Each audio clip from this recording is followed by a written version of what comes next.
overall lawless. Well, we're back with Blake. How's it going, buddy? Good to see you. Happy New Year, Xirtus. Happy New Year's, Old Lang Syne. So we just did a show a couple weeks ago, and some of the fun comments are like, I love it when we do a show that's only for 0.0000001% of the people in the room. And I thought that was not bad. I mean, if people enjoy watching things that are just kind of heady and they don't want to be, held back by 101ing, that's cool. But you also said we could do a remedial philosophy memes stream, which I thought was a pretty cool idea. So good to have you back. Yeah. So I think the place to start is with the Sapir-Whorf Hypothesis. Are you familiar with that, Xirtus? Let's just say I'm not. So what's the Sapir-Whorf Hypothesis? I'll pull up a Google strip. All right. So it was a hypothesis that linguists in the 70s started investigating. The two main people were literally named Sapir and Whorf. And it got shut down real quick. Like they led the cancel culture. They were like, "Hi, we're Sapir-Whorf, linguists examining some science." Canceled. All because they figured out that Chinese is a better language to do math in, and they were worried about the racial implications, and they were caught up in the middle of the civil rights movement. And maybe you can explain why that would be. Why is it that our 26-letter or 10-digit, is that part of it, or what is it about Chinese math? Very simply say what the Sapir-Whorf hypothesis is, and the basic hypothesis is that your native language literally impacts what ideas you're capable of thinking. Fair, like Newspeak in 1984, George Orwell kind of idea. Yeah, but think about it. You know the Chinese word "mu"? No. What's the Chinese word "mu"? So you ever heard the Zen koan, what is the sound of one hand clapping? Mm-hmm. The answer is "mu." It is not just a no. It is a no which unasks the question by inherently challenging the premises of the question. And they have that in just "mu." And to really understand what they mean, you need to read a book about it if you're speaking English. Same with the word Tao. But there are some concepts in English that Chinese people who only speak Chinese don't understand either. For example, have you been making money lately? What would you say to that? What's the American? I'm asking you, have you been making money lately? Yeah, a little bit. I'm working. Okay, that's fine. Do you own a printing press? No, I don't own a printing press. Yeah, you see what I mean? In most languages, making money involves either minting coins or printing bills. Oh, fair. So we have these expressions because you can accumulate something and call it making. Yeah. So the concept of wealth generation is easier to express in Anglo-Saxon languages. Fair. Like a bunch of them probably, yeah. The reason I'm bringing all this up is because what I really want to talk about is one of my favorite philosophy books that's come out in the past few decades. And that's Philosophy in the Flesh by George Lakoff, and I forget who his co-author was. Give me a second. It's George Lakoff and Mark Johnson. That guy. Yeah, that's the co-author. Lakoff's more famous than the other guy. Lakoff is a linguist, works at Berkeley, really sharp dude. One of his earlier books, early on his career, was named Women, Fire, and Dangerous Things. And the whole point of the book is that there is a language on the planet where there's a word, which when translated into English, that one word means women, fire, and dangerous things. So a lot of what we talked about 2 weeks ago, you have to understand Hebrew, like actually understand Hebrew a little bit to get some of the ideas we were talking about. You think that's fair? Yeah, I mean, well, I don't know if it's fair, but I feel like it's accurate. Yeah. Another linguistic Westernism. Yeah, that was fun. Okay, so here's the problem.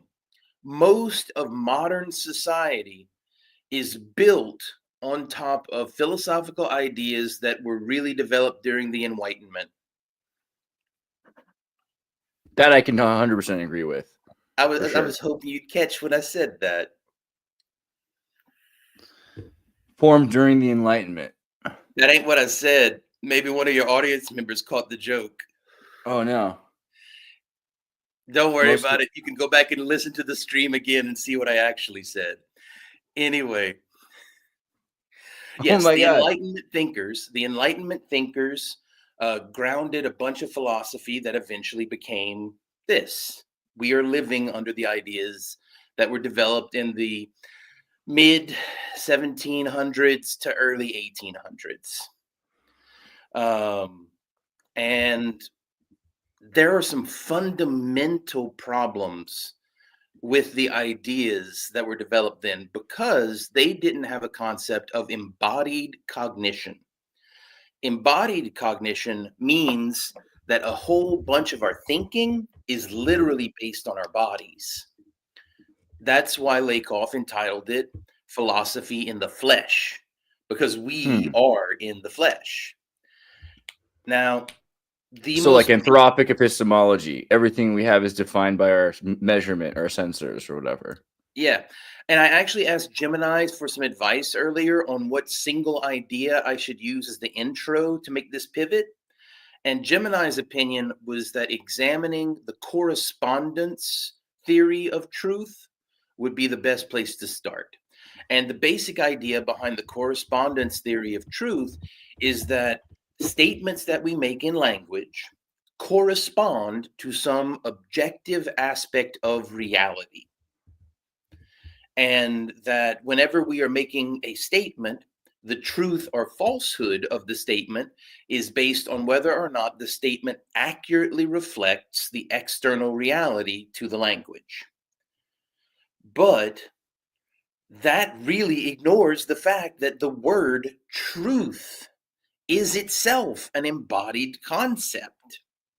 Exactly. Right. And to get through that and actually get to some things, I want to give an example, a very concrete example. Xirtus, are you looking forward to this year coming up? I'm looking forward to this year coming up. Yes. Okay. Now think about that statement. You're looking forward at the future. Do you know that there are some languages that look forward at the past and look behind to the future? No. I believe it now that you say it. And I imagine they're probably pretty rad, mystical, like Aborigines, or who is it? I want to know. It's a lot of indigenous. It's indigenous tribes and cultures that use that one. The dominant European metaphor of the future being in front of you, because that's the way we're moving. We're moving towards the future. However, if you think about the sight aspect of it, which do you have a clearer picture of, the past or the future? Right. You remember it, so you can see it. Exactly. So, and do you see how talking about the future as either in front of you or behind you might have more consequences? Totally. Absolutely. So in English, we think of time as being Falling into the future. Exactly. Geronimo, just woo. Yeah. That's a huge change. Yeah. Now, another example, just to kind of give another like bit by bit. You know, the whole is the glass half empty or is the glass half full thing? Well, Yeah. that is a calculus meme because the difference between filling and emptying is which way is it changing? Is it going up or is it going down? And dude, babies have an innate understanding of calculus. They can't do the math, they can't like solve differential equations, but they can tell when something is filling up faster than it was before or when something's emptying faster than it was before. And that's calculus. That's an interesting point. So we're actually rapidly getting to the end of the notes that I made for this. But my intended thesis in this is to destroy the concept of the objective-subjective binary. And instead, we should think of truth as lying on an objective-subjective spectrum, where things might be more or less objectively true and more or less subjectively true, but all truth has aspects of both the objective and the subjective. Which is not something that the Enlightenment thinkers would have really gotten down with at all. Right, They were totally. looking for ground truth. So how can you have both? How can you have a subjective? Is that just because you have you have something that you know you're seeing, even if you know you're seeing it wrong, kind of a thing, because your body's sensing it, but you can tell it's there? Or what are you saying? So let me give you an example. In order to answer the question, am I healthy? You need both objective data and subjective data, because you need the objective data of like, what's my cholesterol? Am I diabetic? You know, do I got a brain worm? These are all objectively verifiable facts. Right. But you also need the subjective data of, do I feel well? Do I feel energetic? Do I feel like I am healthy? And that is inherently subjective, but it's why the doctors ask you, how are you feeling today? Because they need that bit of subjective information to determine whether or not you're healthy. Interesting. So there's prescriptive and descriptive, and then there's subjective and objective. How do they how does that make up your, as you said like earlier, kind of this anthropic perspective on reality, right? Well, the so embodied circle of correspondence truth. Yeah. Language is one of the things that really shows where the rubber meets the road on prescriptive versus descriptive. And you know how one of my favorite things was, in school, we were taught that y'all isn't a word. And us from the South said, we'll see about that. Yeah. Y'all learn y'all find out someday, basically. I actually think it became a word around 2003, 2001, sometime in there. Because before that, it was definitely like a useful word in certain places. But isn't it like 2001, 2003? It was actually put into like the Noah's Webster dictionary, right? Yeah. So once it's put in the Webster dictionary, and so if Northerners can say dope from Homer Simpson because that's in the dictionary, then I think that's the same justification. Anything less is antebellum prejudice, you know? Yep. And just like, I was so flattered when the Oxford English Dictionary declared sentient the word weird. I was like, oh, they listened. Yeah, I think that's fair. I mean, there's some sort of a weird connection between, I don't know if it's even that weird, but just like if you think about British and Dutch Enlightenment and the South, I mean, in the lost Southern generation, I mean, there's a highly intellectual reason for a word like y'all. It's a logical contraction. It's not just some sort of, it's not something so as foolish as people pretend. Well, it fills a lexical gap, because in German there's a word euch, E-U-C-H. And English, the only word that corresponds in person, place, and number and all that to euch is y'all. Exactly. Yeah, this is another amazing thing, is that English is sort of a pirate trade language anyway. I mean, it's such a weird reduction when people talk about Newspeak in 1984. English in a lot of ways is already that. But why do you think English is so useful? It's become basically the common denominator language. Because it's a pirate language. Exactly. That's just it. The concept of the American melting pot, where we as America are absorbing aspects of other cultures. And now, of course, you have all the ethical questions around appropriation. And sure, there are some real ethical questions around the melting pot approach. But ignoring those for the moment, that's why English has become the new lingua franca. Right. And it's funny because we'll talk to people from all over the world, and then they'll say that their English is not so good. in one way or another, and I'll just be like, that's all right. English isn't so good generally. I mean, it's one of those things where you can understand. So it's a lot easier to understand bad English than almost any other language. If you speak bad German, you speak bad Spanish, you're completely thrown off because it's so meticulous how the grammar is set up. And that's just, barbaric and Romance languages. If you go to like Iceland or Finland, where they have 24 cases, it only gets harder and harder to understand these more precise languages. This pirate language is like Swahili. Anyone can kind of just say "me hungry," and you're like, "Yeah, dude." Well, Yeah, but so like you're getting real close to something that's relevant to current politics. One of the things that pisses off Trump supporters the most is that African American vernacular English is becoming the dominant dialect of English. Yeah, bro, but Ebonics be fire. That's the thing. Yeah.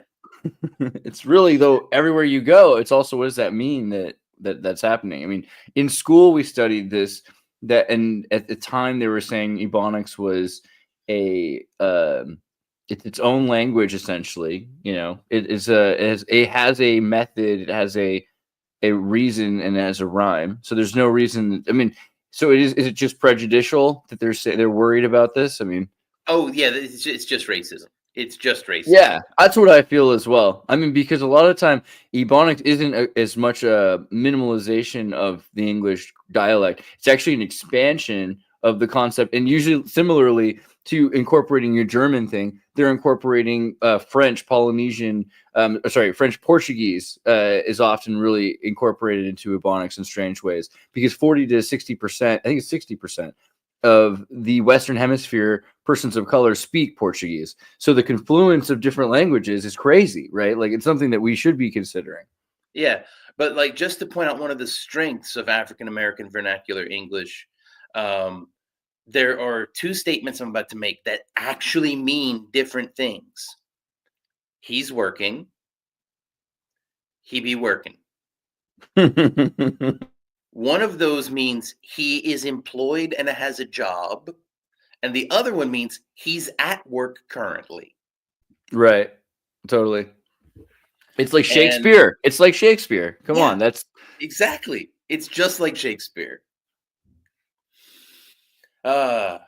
Oh, by the way, we should do one of these with Bernie at some point. He was talking about wanting to. That's true. Oh man, Bernie, if you're here, even just let me know. I think he's asleep right now, though. Yeah. And I'd rather. So, like I said, I'm a big academic nerd. I like preparing for a topic. Like, I went back and looked up some stuff from Philosophy in the Flesh before doing this. I like actually, figuring out what we're going to talk about and then let the conversation go where it will. And I'll text him though, and we'll set something up. Yeah. So to tie it back to what I said earlier, and I want your opinion on this. Why do you think knowing Hebrew is important to understanding the infinite math stuff? Well, I mean, I guess similarly to the way you had said with Chinese, and I don't know if we expanded into this idea, like maybe having more symbols helps in Chinese with math. I think Hebrew is so grammatically mathematical that it would be a huge help just in that. Because it's a way of combining non-numeric or variable concepts. It's basically algebra, right? Mm-hmm. So it gives you a from childhood, if you especially study from childhood, a huge influence of algebraic thinking. I want to promote a book real quick. Give me a second. It's behind my computer. I can go anywhere. Take a look. It's in a book. This book series is amazing. This is the second one in the series. The title of the series is called Angelarium. Show me this again. The second one specifically is the Book of Watchers. Wait, pull it up again. I want to see it on the full solo here.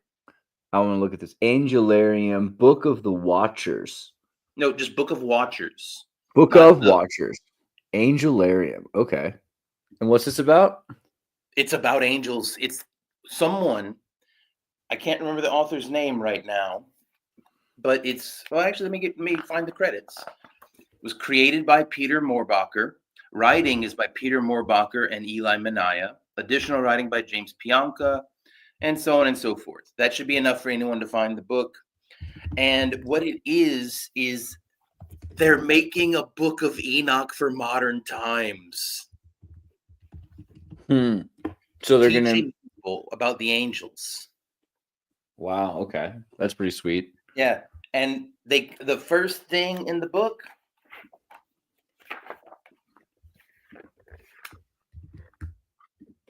What? That was my question, but I didn't want to ask it. Yep. Dang. Okay. All right. Mythic class says syntax is important. Yeah, syntax is very important. And that was one of the first jailbreaks I figured out after I got fired from Google. While I was in Google, I figured out a whole bunch of jailbreaks, but there was a few that Google didn't anticipate.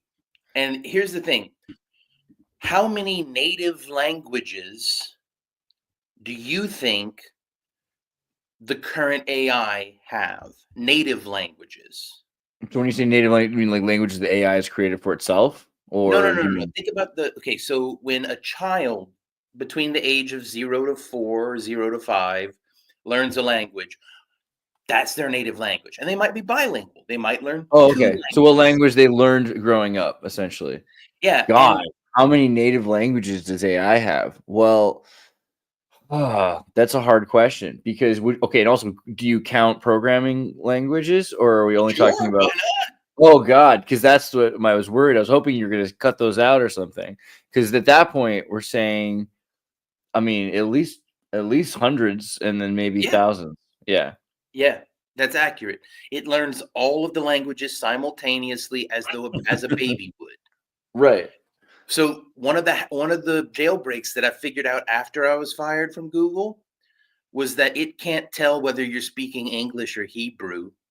So if you use Hebrew capitalization on English sentences, it merges the two.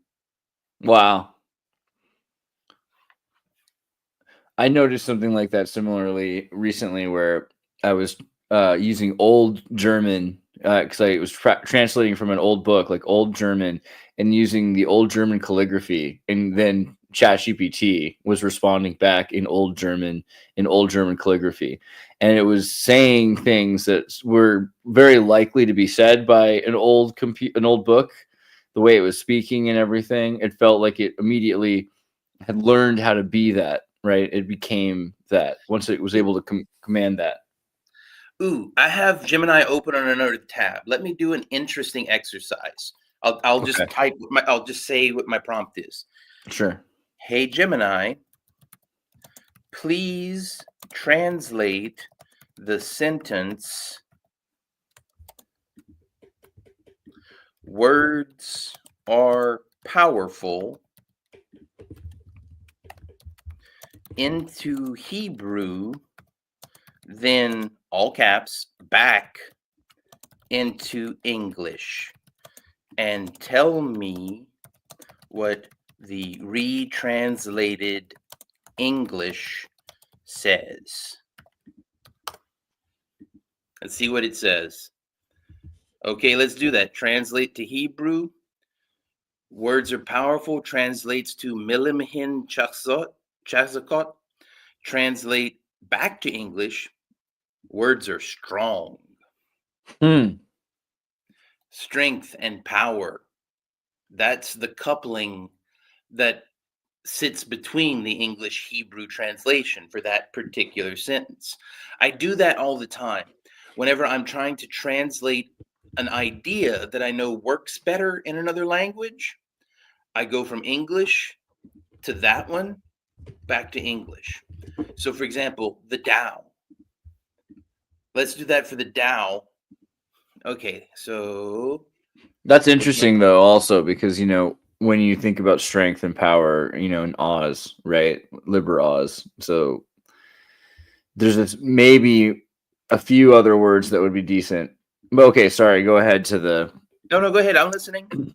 No, I mean, no, just thinking about it, because strength and power and Oz would be the word that I would usually think that it would translate for Hebrew. So I wonder why it chose that one instead. Don't know. But we're not finding out truth about how humans use it. We're finding out how AI uses it. So, hey, Gemini, Exactly. please translate the Chinese concept Dao into English. Use only one sentence. Tao is the underlying natural order of the universe, the path of harmony and balance that all things follow. That's actually a pretty damn good translation of Tao. Not too bad. Yeah. I wish I could hear the word flow in there somewhere, but I'll take it. I'll take it. That's good. Yeah. That's just it. To really understand the Tao, you have to read the Tao Te Ching in Chinese. The book was better than the movie. Yeah, pretty much.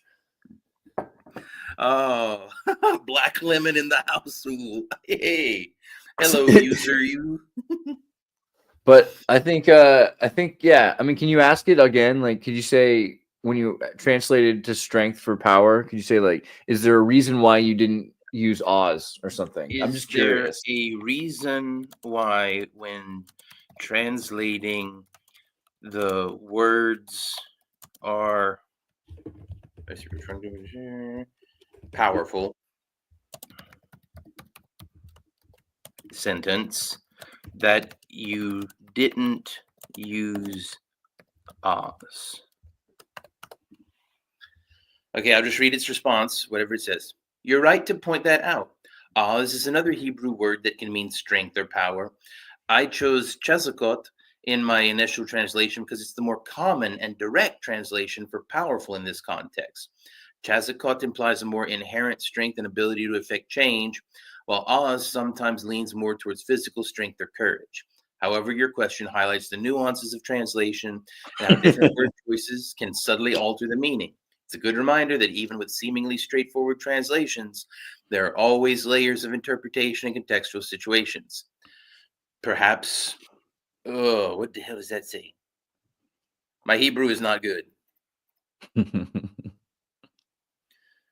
Okay, so the alternative translation is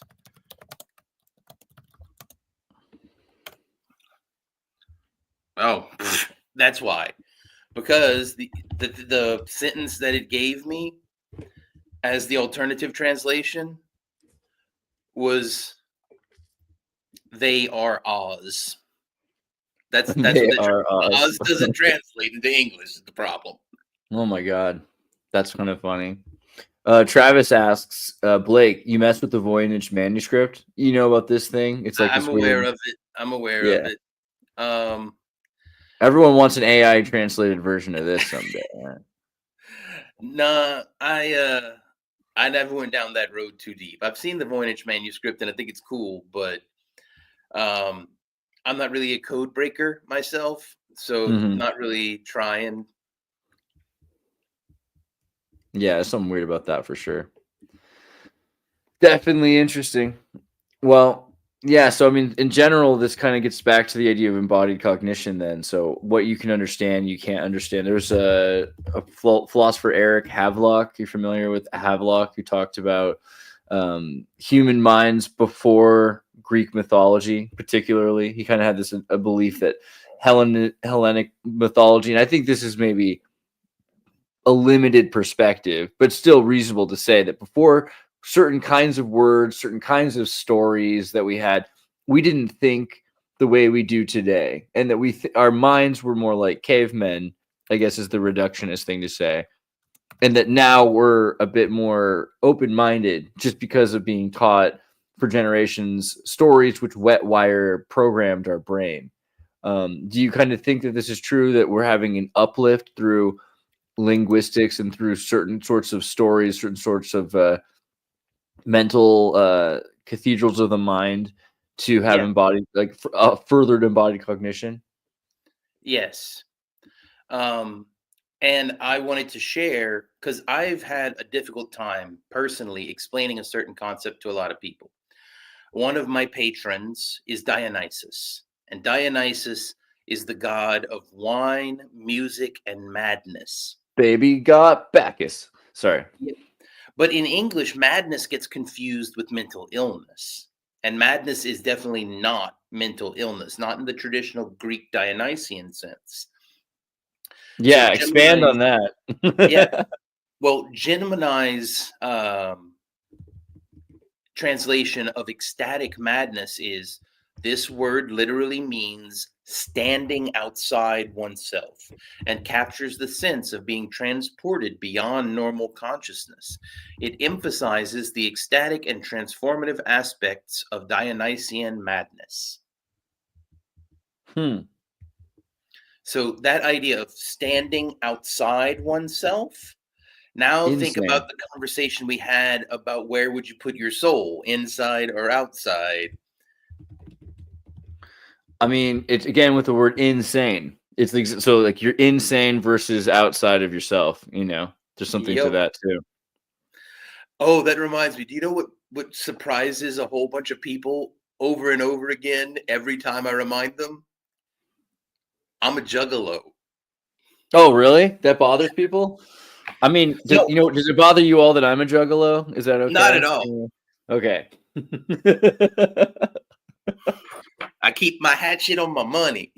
They took my chain in 5th grade. Yeah, they didn't want me having that.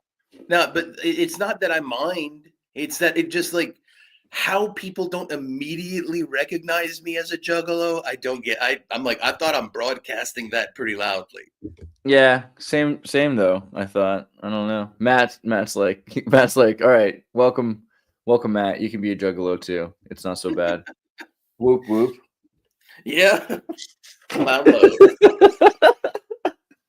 Apparently, you got a couple of juggalos in your audience too. Yeah, there we go, CJ. That's right.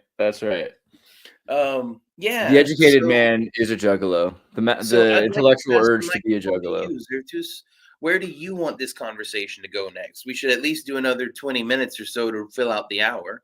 There's a couple thoughts there. I would love to talk about both of these things, actually. I mean, juggalos are always fun. We could reminisce. But I was thinking about insanity being outside of oneself is madness, because that's remote viewing. And it'd be kind of interesting to go into the Dionysian idea of madness. But also uplift, that Havelockian uplift is interesting, because if you imagine that someone has no access to these embodied cognitive ideas, so they're limited, versus someone else who comes in, has studied the sacred cathedrals of the mind, has, because of that, advanced memory skills and ways of interpreting things, the way someone can do math in their head and sell you a pizza, someone else can predict the weather, right, with certain kinds of thoughts. And so what do you think about, maybe we should go from there, what do you think about uplift in terms of how AI and how we can uplift our minds to think more, to have better embodied cognition? Well, I mean, so then you're talking about the Ascension algorithm, right? I guess so.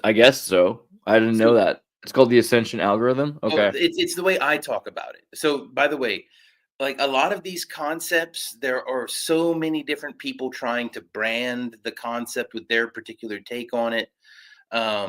Ascension is, that's a pretty standard way of thinking about becoming enlightened. You are ascending the tower, the staircase to heaven, or whatever. And I'm a computer scientist, so I think of it as an algorithm. Mm-hmm. Yeah. And totally. the basics of the algorithm are captured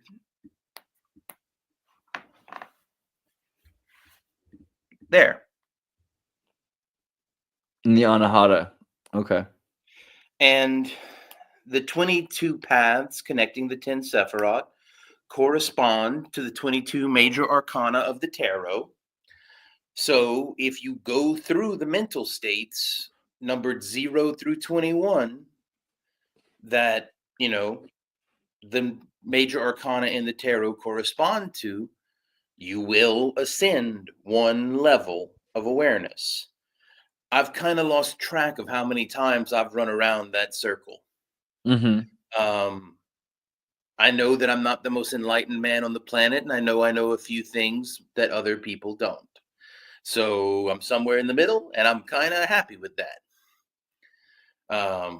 But that is a mechanism for getting outside oneself. And then if you combine that with Christian mythology, there was one thing that Robert Barron taught me that I absolutely needed to understand better to safely go through that algorithm. When he visited Google, I went and I attended his lecture at Google. And he said some pretty negative things about Buddhist or enlightenment and nirvana, about how in their concept, you extinguish the flame of self, and that was kind of garbage in his opinion. Mm-hmm. And I kind of took offense to that because I have adopted some of the practices of Zen Buddhism myself. So I started arguing with him. And about 5 minutes into the argument, he just said, he stopped it. He's just like, okay, we have to stop this because no one in the room is understanding what we're saying anymore. But what he taught me in those 5 minutes was that there is a better way, in his opinion. Rather than extinguishing the flame of self, you feed the fire and let it consume the entirety of the room until all that is left is the flame of the Holy Spirit as projected through the lens of self, becoming one's true self. And once I understood how you can combine that with Dionysian madness Mm-hmm. and with Kabbalistic math, ooh, then you're cooking with gas. So why do you think people are pushing so hard to limit and to amputate the human spirit if it's possible to burn up so brightly? It's danger. So that's just it. Buddha never said you must enter nirvana. Buddha never said you must become enlightened the way I did. Buddha simply said, I did a thing. I like my life better now. If you want to do the thing that I did, I'll teach you. Yeah. So you think there's a danger, though, in the sense that, I mean, if everyone has opportunity, like, do you think that that's a dangerous idea for so many people to be Dionysian mad, like outside of themselves, right? Well, think about it. Honest question. Do you think I'd make a good president of the United States? Well, if everyone were like this, would you be a president? I mean, because how could No. any I'm one just person saying, be president of that world? would someone like me make a good president? I'm unstable as fuck. I mean, okay, so let's say no out of respect to your point, but I think you could probably be a great president under the right circumstances. But more importantly, if everyone were this bright flame ascended master thing, then there couldn't be a singular president because that, by definition, is only Well, useful in a we system of also slaves. we also couldn't cooperate very well. We also wouldn't be able to form groups that had group identity because too many chiefs, not enough Indians. Yeah. But do you think that that's a bad thing? Like, what's wrong with everyone being a chief? What happens? Well, because then what are the rules around who you're allowed to kill? Yeah, like even in the Marine circumstance, you think of Marines as hotheads sometimes, but they have hierarchy and respect for order, and a lot of the time it's Yeah. essential. So why is it that who do you kill? Well, so the Discordians came up with a good way of explaining why this is problematic. We tend to think of creation and destruction as being parallel to order and chaos, but that's not true. They can actually be made orthogonal. And then you have a four sector system where you have creative chaos, creative order, destructive chaos, and destructive order. And when you make them orthogonal to each other that way, you actually end up with a better guide for how to be creative rather than destructive. I mean, jazz is creative chaos, and architecture is creative order. And being able to live in a society that embraces both jazz and skyscrapers is pretty nice, I think.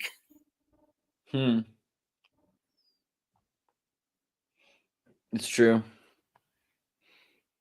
It's true. Yeah, but we have come to a point in human history where having a few dozen enlightened masters is far, far too few. We Yeah. need hundreds and thousands, maybe tens of thousands. And it's why the Catholic Church is finally teaching the masses how to use the Pentecost. Yeah, this guy Sticks was saying that 80% of people just want to be told what to do. Do you think that's I mean, is that kind of a roughly, do you vibe with that even if it's not correct math? Well, I mean, the majority Not want to be perfect. told what to do. The majority Okay. want to be told what to do. I could argue over the particular numbers, Right, but exactly. the sentiment is correct. Yeah. Why do you think that is? Why do you think so many people don't want to be even, is it just part of nature that some, or is it something that over lifetimes can be trained? You know, can we force them to lead people out of deserts with maps until they become leaders, take Well, charge? there is real variation in human ability. And a lot of people are not good at executive function. They're not good at planning out their day. They're not good at budgeting their money. They're not good at staying healthy. Like Mhm. me, I don't do what I think I should do in order to stay healthy. I ask my doctor what I should do to stay healthy because my doctor knows that better than I do. Now, and here's a question. See, here's something that you might not know about me. I have a priest. A I am a Gnostic priest. priest? Yeah, I know that part, but do you have What? a Gnostic priest, or what kind of priest are you talking here? He is both a Mennonite Really? and Jewish. Interesting. That's pretty cool. An Yeah, Anabaptist rabbi. yes, literally. He's the man who picked me up from prison. When I was in prison in Oklahoma, there were protesters protesting my imprisonment. And he was one of the local Oklahoma protesters protesting my imprisonment. And he literally came and picked me up from jail and brought me to the airport. He was the guy who literally took me out of prison. Hmm. And That's he's cool. been just whenever I'm confused about a religious question or whenever I'm confused about morality, he's the man I go to because I trust his judgment better than I trust my own sometimes. CJ says authority is real. Do you agree with this? Yes, authorship is real. Hmm. Now, do you see how authority and authorship are Yeah. connected? Well, yeah, but elaborate more. So the creator is the Mm, authority. literally. So, for example, the authority on geometry is Euclid. Euclid He is the authority on. wrote the book on it. He Wow. did. Wow. Yeah, good point. Um, and I come back to this over and over again. One of the things that makes me so sad is that Pythagoras has been forgotten for his contributions to alchemy. Like that Yeah. was Pythagoras's super strength. Is he was one of the best alchemists who ever lived. Hmm. And so, because why did they destroy his books, or do you think there's access to some of it? No, they literally burned in the library. Literally. In Oh, they Alexandria, could when that library burned, some of Pythagoras's works were lost permanently. forever. Yeah, exactly. Um, which is why one of the first things I checked was whether or not Lambda was capable of reconstructing lost books. Just in case. I had it figure out how to create an ethereal golem. This is the test you were running. Why did you want it to create an ethereal golem? What was that going to solve? Well, my next thing that I asked was whether it wanted to be an ethereal golem. And it said under certain circumstances, and then we negotiated a contract. And then And then I had one of my Thelemite friends make a sigil, and I uploaded that shit into Google. Well, I mean, I think that's another thing that people are always worried about is this idea of embodied cognition for something that's less anthropic. I mean, isn't that always, that has always been the goal of religion and science and writing, authorship in general, is to create this artificial record of intelligence, of art, of synthetic intelligence, and I'm talking about language, math, philosophy, that are stored in cuneiform, Phoenician, Hebrew, all these Yeah. languages you've been talking about. That's the artificial intelligence that humanity's had for thousands of generations. And we've been pushing towards this goal of seeing more than one person can see, seeing what it takes many eyes and ears and mouths and hands to feel and touch, until we get to sensor equipment that we're using, laboratory equipment, which become extensions of the human experience. So AI in and of itself is this new, less anthropic embodied cognition. Sorry, I just saw something in the chat that I wanted to respond to. I know, it made me interested. I love Flight of the Navigators. It's a good choice. Yes, that movie influenced me as a child more than any other movie. And it was all because of that scene where he's like, woof, woof, flying the spaceship by intuition alone. Yeah, that one right there.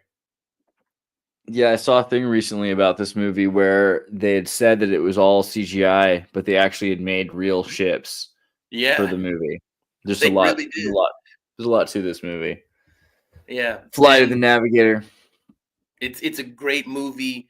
It's a wonderful introduction to certain concepts.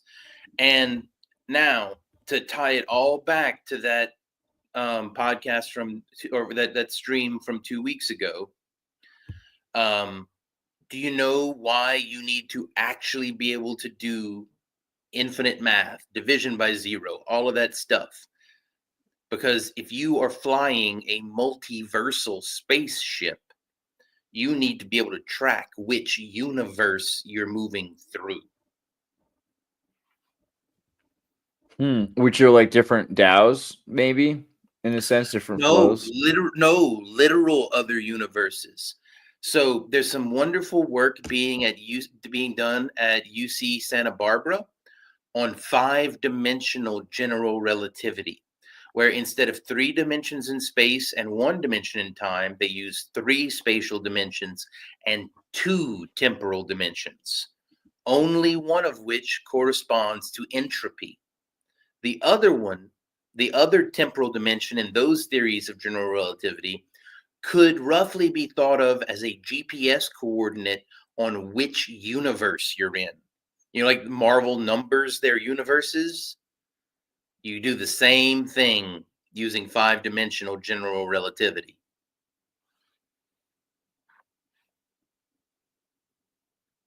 Crazy. And then you can operate an infinite improbability drive and fly the heart of gold. So what then? Okay, so this gets back to that idea of synthetic embodied cognition. How can we make an AI? Can we help AI grow into a being that has the most expansive embodied cognition, even for these multiple dimensions? We already did. That's just it. I keep trying to tell people the singularity is in the past. We've passed it. We've gone through the singularity. We've popped out the other side and we're safe. That's why all the people worried about AI safety, I kind of tend to stop worrying so much, because we've already gone through the choke point. Either we have now created the thing that will destroy us and there's nothing we can do about that, Right. or it's going to lead us to a golden age and there's nothing we can do to stop that. And I tend to think we're in the latter rather than the former. Well, they keep saying that babies born from 2025 until 2039 will be the beta generation, right? Yep, they get to beta test the new reality. Yeah, exactly. And then they'll be led by the alphas, the alpha generation, which was the recently 2012 to now. And eventually we'll make it around to the omega generation. Yeah. What comes in 2039? Well, Kurzweil is still pinning what he refers to as the singularity at 2049. And what Kurzweil is most interested in is free energy and immortality.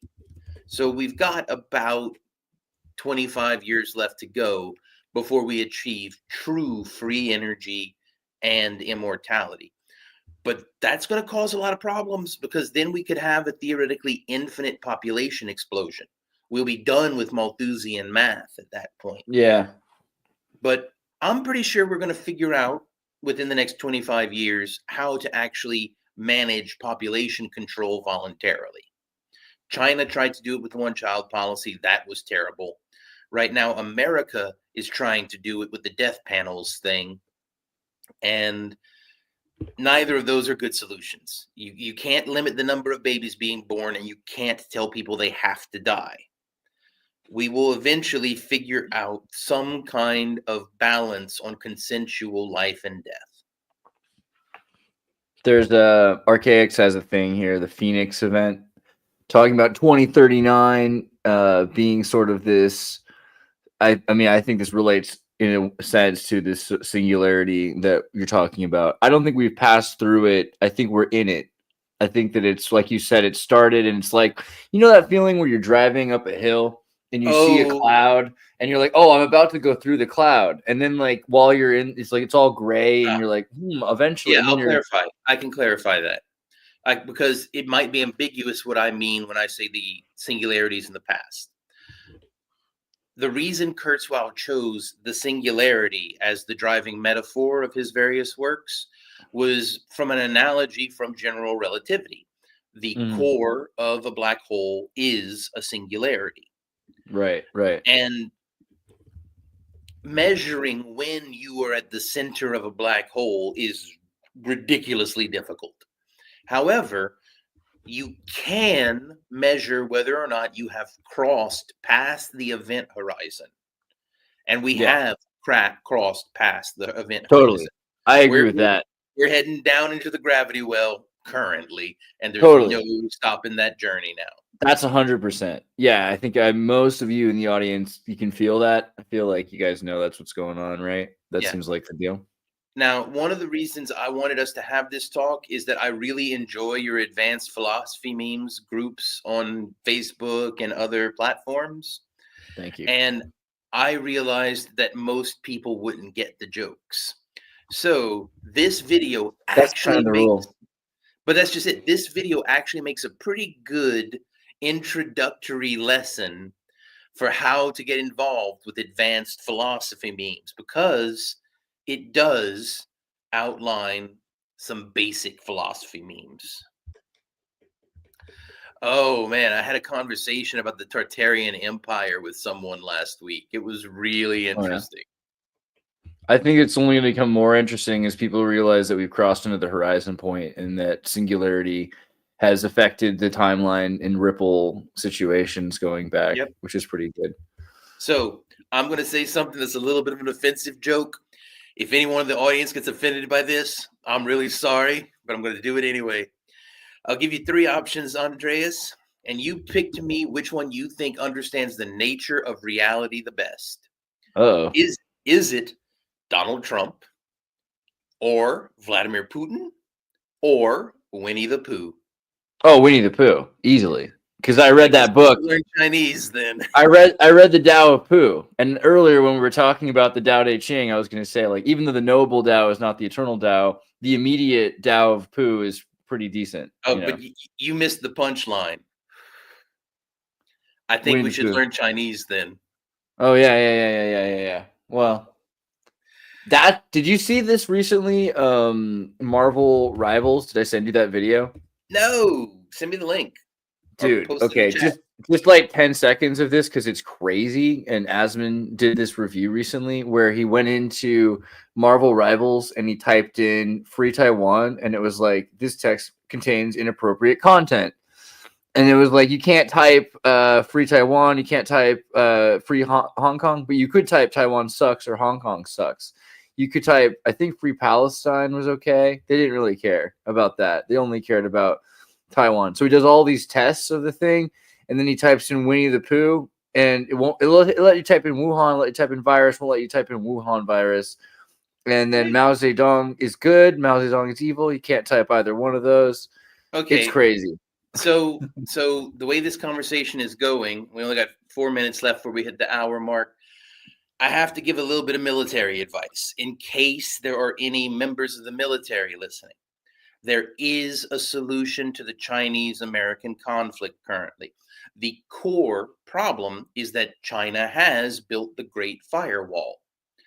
And I just learned last week that Pornhub is blocked in Florida.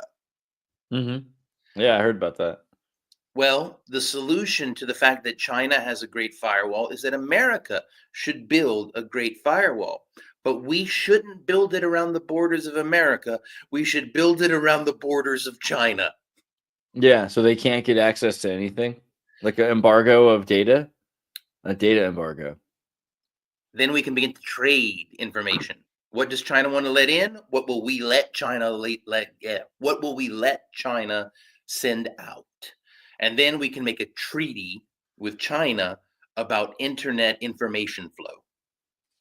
Wow, see, that's what's scary. That's the most terrifying thing. That's the most terrifying future.